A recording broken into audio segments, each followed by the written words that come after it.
Muy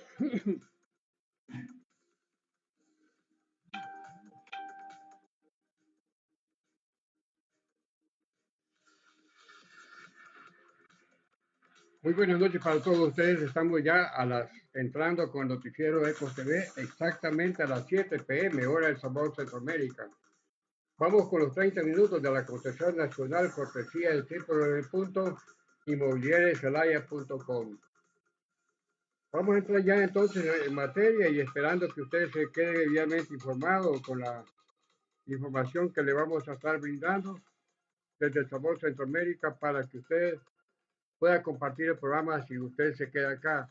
Queremos agradecer a la gente que cada día somos más, estamos ganando mucho más audiencia, tanto en la cuenta del canal de YouTube, en el canal de Eduardo Beltrán, etcétera, y aparte de eso estamos teniendo más presencia en Prensa Hispánica y en la cuenta, en estas tres cuentas de YouTube y también en LinkedIn, en la cuenta de Econopublic Corporation y Prensa Hispánica de Nueva York y Washington.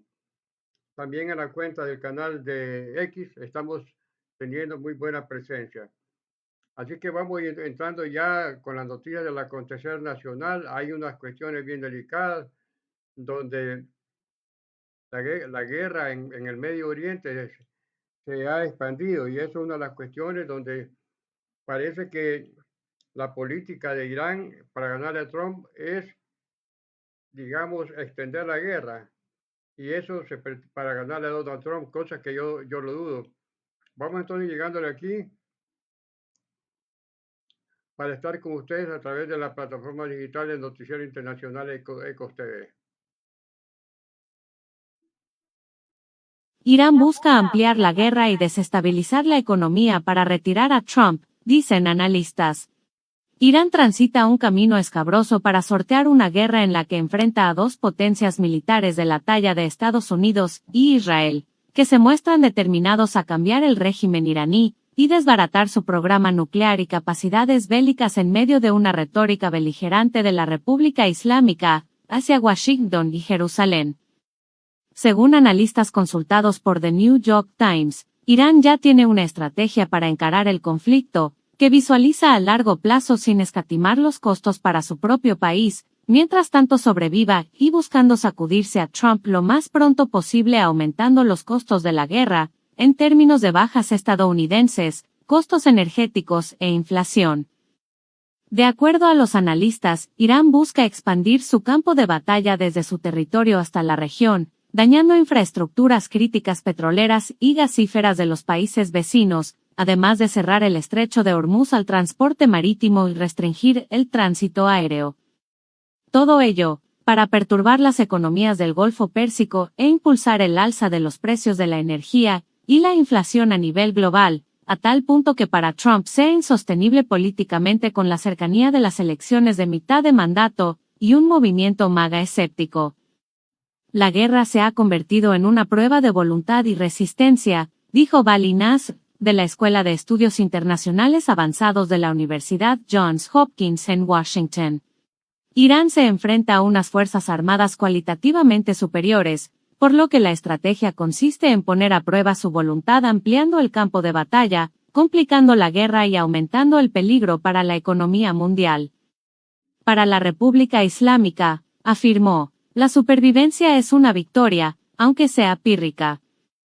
Así, Trump reducirá la guerra antes de que las bajas estadounidenses y la inflación aumenten significativamente, en el contexto de los comicios de medio mandato, y un movimiento MAGA dividido entre sus partidarios incondicionales y los críticos de las promesas rotas del presidente de no involucrar a la nación en más guerras extranjeras. El plan de Irán se llama resistencia asimétrica, y consiste en asumir el daño inicial pero preservar la capacidad de escalada cuando las defensas aéreas israelíes, de EWA y del Golfo Pérsico se desborden.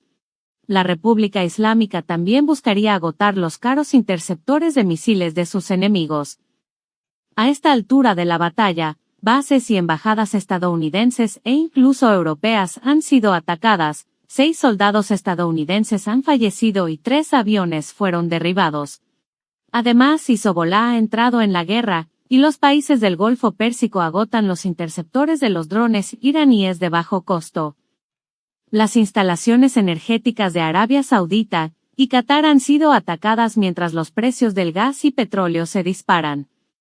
El transporte marítimo a través del estrecho de Hormuz yace prácticamente paralizado, y no es cualquier cosa, ahí transita habitualmente al menos una quinta parte del petróleo y gas natural del mundo. Ali Larijani, secretario del Consejo de Seguridad Nacional de Irán, afirmó el lunes en las redes sociales que a diferencia de EUA, Irán se ha preparado para una guerra larga, con miras a una escalada gradual y la expansión del terreno de batalla. El analista militar Franz Stefan Gadi dijo que la guerra es una carrera contra el tiempo, ya que Israel, Estados Unidos y sus aliados intentan destruir infraestructura militar y comunicacional lo más pronto posible para retrasar la respuesta iraní con sus misiles más avanzados, cuando escaseen los interceptores. Según The New York Times, en la guerra de 12 días de junio pasado, Israel limitó el uso de interceptores. Trump ya advirtió que continuará la ofensiva durante al menos un mes más y no descartó usar tropas terrestres. Los analistas añaden que hay indicios que EUA alienta a las minorías iraníes, como kurdos y baluchis, a sublevarse contra el régimen, bombardeando posiciones de la policía y el ejército en esos territorios, y así crear al menos un indicio de levantamiento popular. Los países del Golfo Pérsico, por su lado, podrían permitir mayor acceso operativo a su espacio aéreo y territorio a las fuerzas de EUA, lo que ayudaría a Estados Unidos a acciones más eficaces, dijo Hassan Al-Hassan, experto en Oriente Medio del Instituto Internacional de Estudios Estratégicos, una organización de investigación londinense.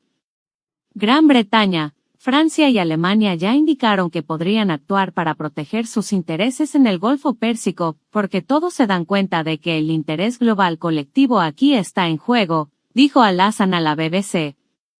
Pese a que Israel esté apresurado a buscar una conclusión que ponga fin a la amenaza islámica, Trump podría verse presionado para acortar el conflicto porque Europa depende de la energía del Golfo Pérsico para reducir su dependencia del gas ruso, y la mitad del petróleo indio circula por el estrecho de Hormuz.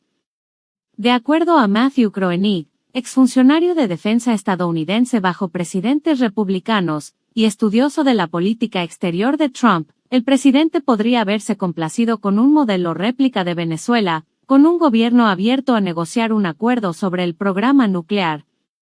Trump es escéptico ante las campañas militares prolongadas y podría estar satisfecho con varios resultados, incluido el modelo venezolano, afirmó para The New York Times.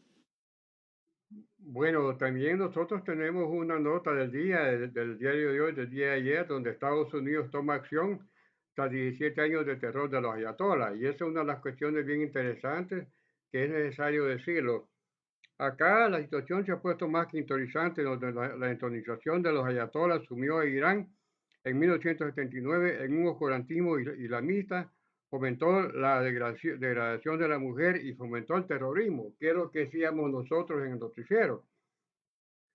47 años después de que la administración de Jimmy Carter, un gran comunista, abandonara a su suerte al Shah de Persia en aras de los derechos humanos y propiciara el advenimiento del régimen de los ayatolás en Irán, una caja de Pandora de terror y fanatismo para Medio Oriente y el mundo.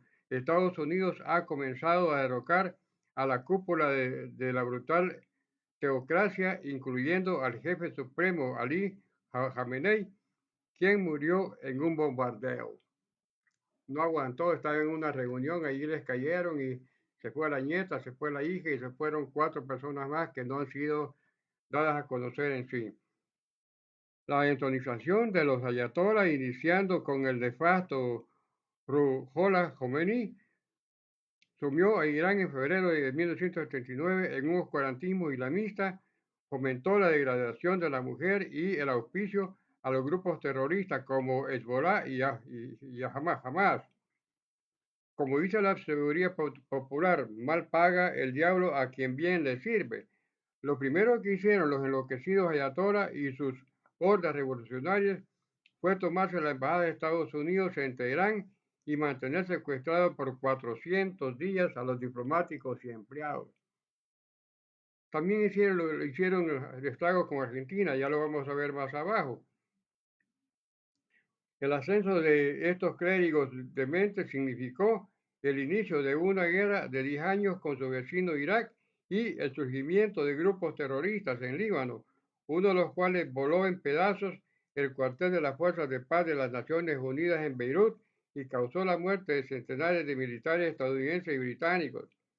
El patrocinio iraní a estos grupos llegó a atentados terroristas fuera del Medio Oriente, como el que destruyó el edificio del Mutual israelita en 1934 con decenas de muertos en Buenos Aires, Argentina, que es lo que estaba diciendo yo en el noticiero de anoche, con decenas de muertos en Buenos Aires, Argentina, así como inspiraba a grupos como el Talibán y estos, a su vez, a células islamistas en Europa, como lo que causó los centenares del 11 de septiembre de 2001 en Estados Unidos o el atentado contra la revista Charlie Hebdo en París en el 2015. El propósito de los clérigos es unir con sus acólitos terroristas en Líbano, en Afganistán, en África, con Boko Haram y el Estado Islamista en Siria e Irak, era someter a estos pueblos a imponer sus creencias sin intolerancia y su matonería con las mujeres y los que consideraban infieles por no pensar como ellos. El siniestro de Khomeini llegó al punto de condenar a muerte al escritor británico Salman Rushdie por su novela Versos satánicos, al mismo tiempo que impulsó leyes para fundar una policía de la moral y apalear a las mujeres que no usaban trapos en la cabeza. Lo decíamos nosotros en la noche de una manera linda con ustedes para que ustedes estén siempre debidamente informados. Muerto el monstruo, otros como él lo sucedieron y mantuvieron al país sometido en el fanatismo y la locura, tanto que no les importó asesinar a miles de iraníes que salieron a protestar en una primera oportunidad por la obligación de llevar hijabs a las mujeres y luego por el costo de vida más recientemente que resquebraja la cofradía del terror.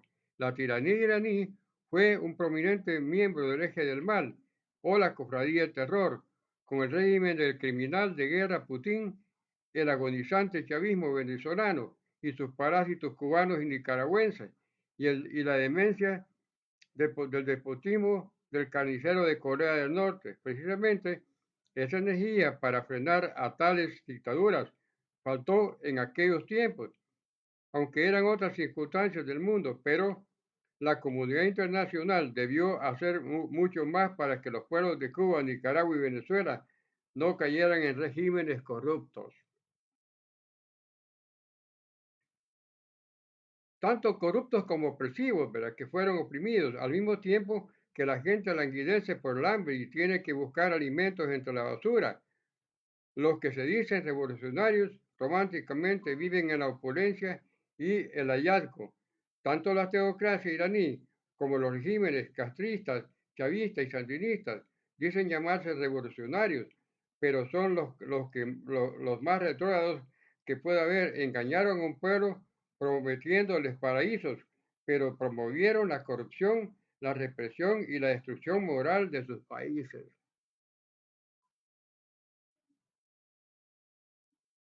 No importando que miles murieron, esperando cambios que favorecieran a sus sociedades. La caída del régimen chavista venezolana y ahora iraní constituyen un mensaje que la tiranía iraní cubana debe entender y con ella la gerontocracia nicaragüense con la de Ortega a la cabeza. Ese es el editorial que teníamos para ustedes, un editorial que hemos tomado del diario de hoy para que usted también lo lea. Así que estamos llegando ya aquí a ustedes a través del Noticiero Internacional de TV en un compromiso con ustedes y la nación, de tal manera que usted pueda quedar informado mediante el Noticiero Internacional Ecos TV, siempre en un compromiso con ustedes y la nación. Así de que vamos entonces ya con otras las noticias.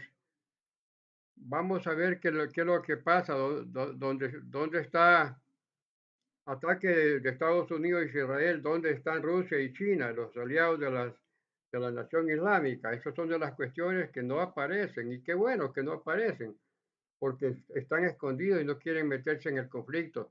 Primero porque hay un gran desgaste por parte de Rusia, que ha perdido muchas tierras con la guerra en Chechenia. Así que ahí es una cosa bien complicada. Mejor machete está en tu vaina. Ataque de EUA e Israel a Irán, donde están Rusia y China, los aliados de la nación islámica. Rusia y China tienen fuertes lazos diplomáticos, comerciales y militares con Irán, pero tras la ofensiva de Estados Unidos e Israel contra la nación islámica, la pregunta que atrae la atención del mundo es qué tanto están dispuestos a respaldarla. La reacción de Moscú a los ataques fue vociferante pero limitada, indicando su indignación y solidaridad con Teherán, mientras cuidadosamente evitaba tomar pasos que pudieran llevar a Rusia a un enfrentamiento directo, comenta Sergei Goryashko del servicio ruso de la BBC. El portavoz del Kremlin Dmitry Peskov habló de una profunda decepción de que, a pesar de las conversaciones entre Washington y Teherán, la situación se deteriorara hasta tomar la forma de una abierta agresión. Peskov afirmó que Moscú estaba en contacto permanente con el liderazgo de Irán y con los estados del Golfo afectados por la escalada de hostilidades. El domingo el presidente Vladimir Putin envió sus condolencias al presidente de Irán, Masoud Pezeshkian, por la muerte del líder supremo de Irán, Ayatollah Ali Khamenei, llamándola una violación cínica de la moralidad humana y el derecho internacional. El Ministerio de Exteriores de Rusia, por su parte, denunció lo que interpreta como asesinatos políticos y la cacería de líderes de estados soberanos. China también condenó enérgicamente la muerte del ayatolá. Además, Pekín históricamente se ha opuesto a las estrategias de Estados Unidos de cambio de régimen a través del mundo. En el centro de la relación China-Irán está una asociación económica de beneficio mutuo, señala Sean Yuan, de la Unidad Global China del Servicio Mundial de la BBC. China es el mayor socio comercial de Irán y su más importante comprador de petróleo. Cuando se le preguntó este lunes al vocero del Kremlin si Moscú podría seguir confiando en Washington, Peskov respondió que Rusia primero que todo solo confía en sí misma y defiende sus propios intereses. Esos intereses ayudan a explicar por qué el apoyo de Rusia a Irán continúa siendo principalmente retórico, aunque Teherán se ha convertido en uno de los aliados más cercanos de Moscú desde su invasión a gran escala de Ucrania, aportando drones y ayudando a desarrollar maneras de evadir las sanciones de Occidente, explica Goryashko del servicio ruso de la BBC. Irán también encaja en la visión del Kremlin de un orden multipolar en el que los derechos del Estado son más importantes que los derechos humanos, y los gobiernos ejercen un amplio control interno. La caída de uno de esos regímenes propinaría un golpe a ese modelo. Al mismo tiempo, el Kremlin ha demostrado antes que no arriesgará mucho por sus socios, ya sea en Venezuela, en Siria o durante la guerra de 12 días entre Israel e Irán en el verano de 2025. Rusia está intensamente involucrada en Ucrania, y parece reacia y quizás incapaz de ofrecer nada más que apoyo diplomático y cooperación técnica militar a sus aliados. El Tratado de Asociación Estratégica entre Rusia e Irán firmado el 17 de enero de 2025 no llega a ser un pacto de defensa mutua. Moscú y Teherán acordaron compartir información, realizar ejercicios conjuntos y garantizar la seguridad regional, pero no se comprometieron a defender el uno al otro en caso de ser atacados. Los lazos económicos entre los dos países también son modestos, y el comercio se mantiene en el rango de $4 millones estadounidenses a $5 millones estadounidenses. Sin embargo, los vínculos militares e industriales estaban creciendo. En febrero, el diario The Financial Times informó de un importante acuerdo bajo el cual Rusia proveería a Irán de los sistemas de defensa aérea portátiles Verba valorados en $580 millones estadounidenses. El uso de drones Shahed de fabricación iraní cambió significativamente las tácticas de las fuerzas rusas en el frente ucraniano. Pero el año pasado, Moscú rápidamente expandió su propia producción de drones, reduciendo su dependencia de las armas iraníes. Para Moscú, Irán es demasiado importante para permitir su caída, pero no lo suficientemente importante para evitarla. Ese cálculo podría cambiar, pero por ahora, lo más probable es que la intervención de Rusia esté mayormente limitada a las palabras. A pesar de años de severas sanciones de Estados Unidos contra Irán, Pekín sigue siendo el salvavidas económico de Teherán, comprando grandes cantidades de petróleo a descuento a través de una red de las llamadas flotas fantasmas, buques con registros falsos para evadir las sanciones contra el transporte de crudo. En 2025, por ejemplo, China compró más de 80% del petróleo transportado por cargueros, y los ingresos de esas compras chinas han ayudado a Irán a estabilizar su economía y financiar el gasto de defensa aun cuando los mercados de Occidente estuvieran vetados. Un acuerdo estratégico de 25 años firmado en 2021 consolidó la relación, con promesas de cientos miles de millones de inversiones chinas en la infraestructura y telecomunicaciones iraníes. Históricamente la estrategia de China de frente a las tensiones Irán-Israel e Irán-Estados Unidos ha sido convertirse en un escudo diplomático para Teherán, haciendo uso de su derecho al veto o amenaza de implementarlo para diluir las resoluciones de la ONU. Durante anteriores hostilidades, incluyendo la guerra de 12 días en el verano de 2025, China consistentemente instó a la moderación mientras denunciaba la interferencia externa, una referencia no muy velada a la política de Estados Unidos, comenta Sean Yuan, de la Unidad Global China del Servicio Mundial de la BBC.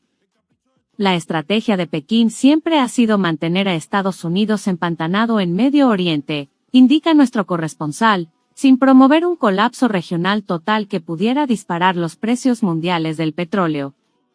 Un régimen pro-occidente en Teherán sería una derrota geopolítica catastrófica para China, ya que Teherán no solo provee energía pero también representa políticamente un contrapeso considerable a la influencia de Estados Unidos en la región. Irán es miembro de los BRICS y de la Organización de Cooperación de Shanghái, y sirve como un nexo geográfico clave conectando a Asia Central, el Cáucaso y Medio Oriente. La caída de la República Islámica debilitaría la credibilidad de los mecanismos multilaterales que Moscú y Pekín han intentado fortalecer. Sin una invasión en el terreno de Estados Unidos e Israel, las estructuras política y militar iraníes podrían permanecer. Pekín practicará su tradicional juego a largo plazo, con la intención de cumplir con quien sea que vaya a sustituir a Jamenei como líder de Irán, mientras que Rusia buscará oportunidades por su cuenta. Haz clic aquí para leer más historias de BBC News Mundo. Bueno, aquí estamos Suscríbete aquí a nuestro nuevo newsletter. TV a esta hora de la noche. Y es necesario también decirle que a ustedes que estos temas de la vida nacional, básicamente ya lo que era Ali Jamenei, el líder supremo de Irán, decidió conscientemente quedarse en su lugar de trabajo pese al riesgo. Son de las notas que no las tenemos contempladas, pero vamos a tener que dar para que también usted vaya entendiendo mucho más qué es lo que pasó con este señor que llegó a ser estrago y medio, mató a miles de gente y sobre todo a mucha mujer que la reprimió también por no ponerse el trapo en la cabeza. Ali Jamenei, líder supremo de Irán, decidió conscientemente quedarse en su lugar de trabajo pese al riesgo. El fallecido líder supremo de Irán Ali Jamenei tomó la elección consciente de quedarse en su lugar de trabajo, en Teherán, cuando sucedieron los ataques de Israel y Estados Unidos, según dijo este martes el portavoz de Exteriores de Irán, Ismail Baghai. Fue una elección consciente, él permaneció en su lugar de trabajo, en el corazón de Teherán, en circunstancias en las que todos sabían que se avecinaba un ataque, dijo en una rueda de prensa, Baghai, según recoge la agencia oficial IRNA. El portavoz de Exteriores aseguró que no se trató de una falta de cumplimiento de los protocolos de seguridad, sino que Jamenei se sacrificó por Irán y dio una gran lección, pues los líderes son los últimos en ser detenidos o asesinados, pero nuestro líder fue el primero. Irán confirmó el domingo el asesinato de su líder supremo, y decretó 40 días de luto oficial. La Guardia Revolucionaria, al confirmar la muerte del clérigo de 86 años, expresó en un comunicado, hemos perdido a nuestro gran líder y lo lloramos. Su martirio en las manos de los más terribles terroristas y exterminadores de la humanidad es un símbolo de su virtud. Tras los anuncios de los fallecimientos, un consejo formado por el presidente de Irán, Masoud Pezeshkian, el jefe del Poder Judicial, Gholam Hossein Mohseni Ejei, y un jurista del Consejo de los Guardianes, el Ayatolá Ali Reza Arafi, asumieron el liderazgo del periodo de transición. El Ayatolá Jamenei llevaba en el poder desde 1989, año en que asumió el cargo tras la muerte de Ruhollah Jomeini, pero desde hace casi una década corrían los rumores sobre su estado de salud. Su asesinato en el ataque, para el régimen iraní, es vista como un martirio y un sacrificio por su país. Bueno, pero también hay gente que no lo quiere aceptar, pero también la regó como un dictador, atacó y mató a mucha gente, y eso no se puede lograr también. Los dictadores al final pueden hacer todo lo que quieran, pero al final terminan cayendo por la manera de ser dictadores. Así de que básicamente, tras la oleada de los ataques, ya los Emiratos Árabes han afirmado el derecho legítimo de la defensa tras la oleada de ataques desde Irán. Entonces, al pasar esto, se extiende la guerra por Medio Oriente y ya empiezan a atacar, atacar. Total que ya no es un país, tiene que estar peleando contra 4 o 5 a la vez, y eso a la larga también le va a quitar recursos y va a hacer que la guerra, si bien es cierto, Donald Trump ha dicho que muy tarde han tomado la decisión para venir y hacer, digamos, los acuerdos de nuevo de paz, cuando esto pudo haber sido antes. Ahora, cuatro semanas más le ha dado, sin embargo, ha aceptado Trump hablar con ellos para tratar de minimizar los problemas de la guerra. Vamos entonces ya con esta nota donde ya en legítima defensa, los Emiratos Árabes también se defienden. Emiratos Árabes Unidos afirma su derecho de legítima defensa tras oleada de ataques desde Irán. El gobierno de Emiratos Árabes Unidos ha declarado su derecho de legítima defensa en medio de la oleada de ataques desde Irán contra instalaciones de Estados Unidos en países del Golfo Pérsico. Emiratos Árabes Unidos afirman su derecho a la legítima defensa, garantizado por el derecho internacional y la Carta de las Naciones Unidas, ha manifestado el Ministerio de Exteriores en un comunicado en el que ha denunciado que su territorio ha sido objeto de más de 1.000 ataques procedentes de Teherán. La cartera diplomática emiratí ha incidido en que esta cifra supera el total de ataques sufridos por los otros 4 países atacados por Irán en la zona, además de Israel, Arabia Saudí, Bahrein, Kuwait y Qatar. Abu Dhabi, que ha destacado que sus Fuerzas Armadas han respondido a estos ataques con la máxima profesionalidad, eficiencia y distinción, ha asegurado en la misma nota que no ha tomado ninguna decisión con vistas a modificar su postura defensiva ante los repetidos bombardeos de Irán. Asimismo, ha recalcado que no han participado en la guerra ni han permitido el uso de su territorio, aguas territoriales o espacio aéreo en ningún ataque contra Irán, de conformidad con sus políticas de buena vecindad y distensión, y en cumplimiento de la Carta de las Naciones Unidas, en alusión a la campaña de ataques iniciada el pasado sábado por Estados Unidos e Israel contra el país centroasiático, que ha dejado hasta el momento cerca de 800 muertos.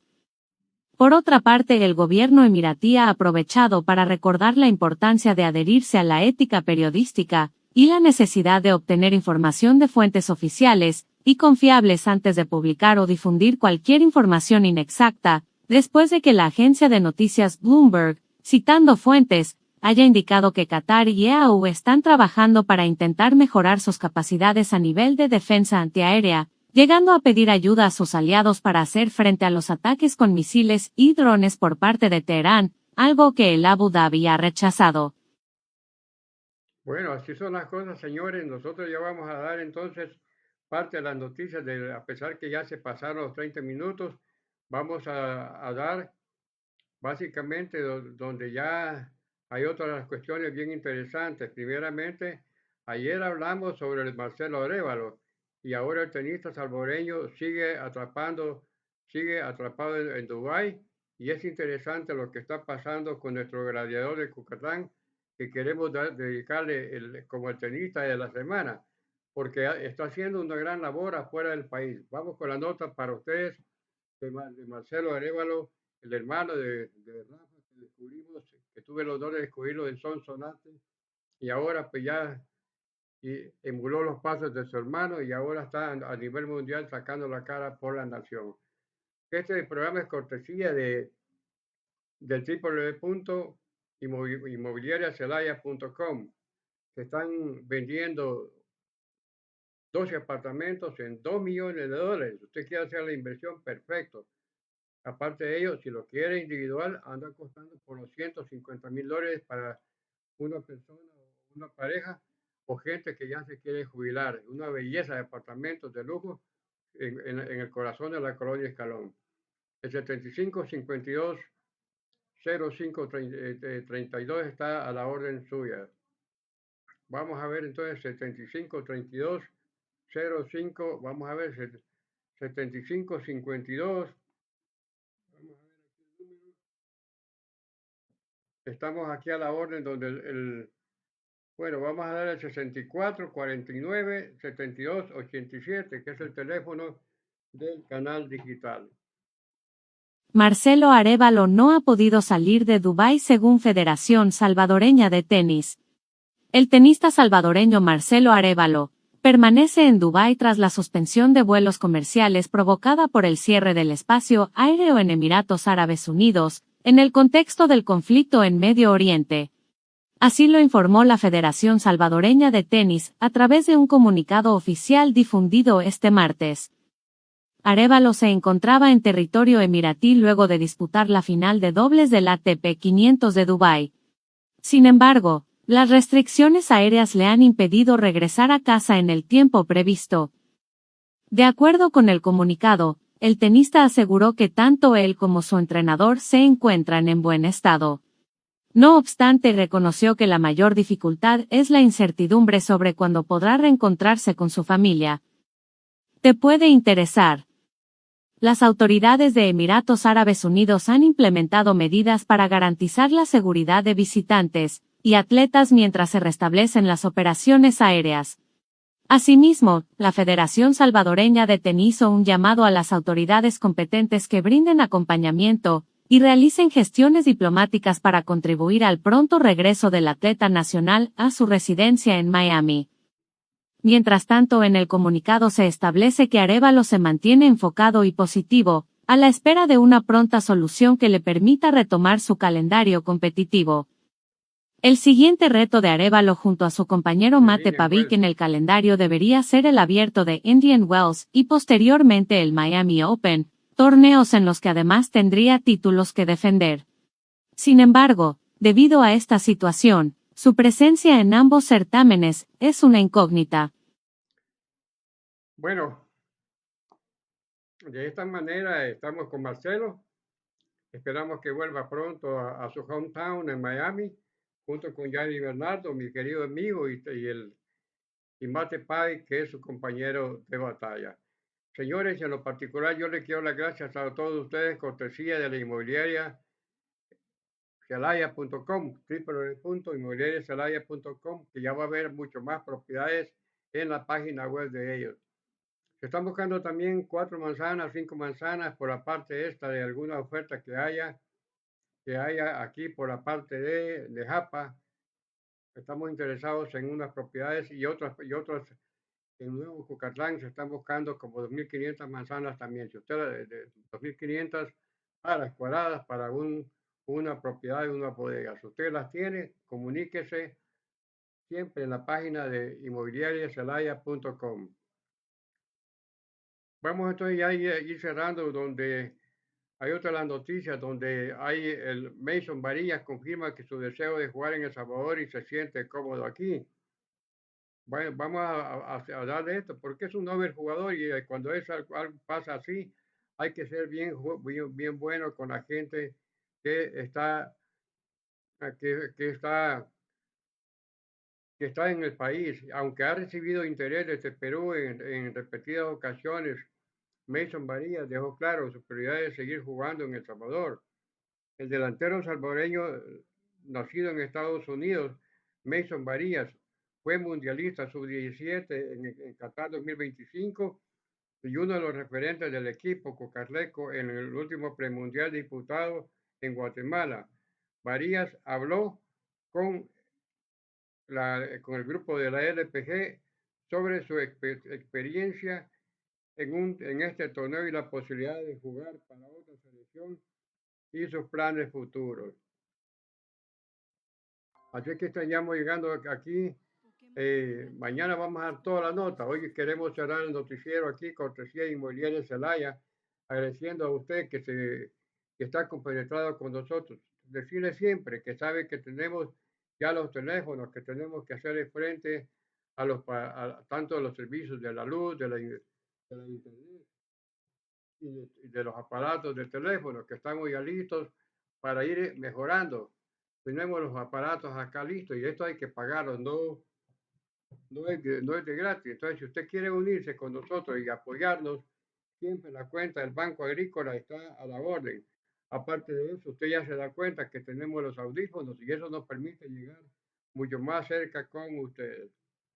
La cuenta del Banco Agrícola de Santiago Eduardo Beltrán Hernández está siempre a la orden en el 03660 43 86 75. Repito, 003660 43 86 75.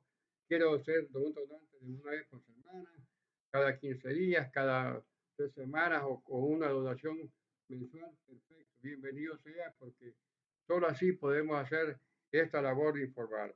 Yo soy Eduardo Beltrán, director ejecutivo del noticiero EcosTV, avanzando de todo corazón para que usted como compatriota no solamente comparte el noticiero, sino que sea parte elemental en este esfuerzo comunicacional para estar con ustedes. Así que no me queda más que dar las gracias y de todo corazón venir con ustedes y que usted sea parte que no solo mira, sino que también se une y comparte el noticiero EcosTV en un compromiso con ustedes y con la nación. Vamos entonces cerrando ya el programa y queremos estar aquí con ustedes, con el noticiero y cerrando ya con la música del programa. Tenga una linda noche y será hasta la próxima, si el Padre Celestial así nos lo permite. El mensaje es ser bueno en la fuerza y hagamos las cosas bien. Los buenos consejos para sus hijos en la casa son de suma importancia para que el país salga adelante. Así es de que Noticiero Internacional EcosTV se transmite en la cuenta de Prensa Hispánica en YouTube, en Econopuri Corporation en YouTube. Aparte de eso, se transmite en Econopuri TV News Channel en YouTube y en LinkedIn, también en la cuenta de Econopuri TV News Channel. Buenas tardes y será hasta la próxima. Lo mejor para ustedes.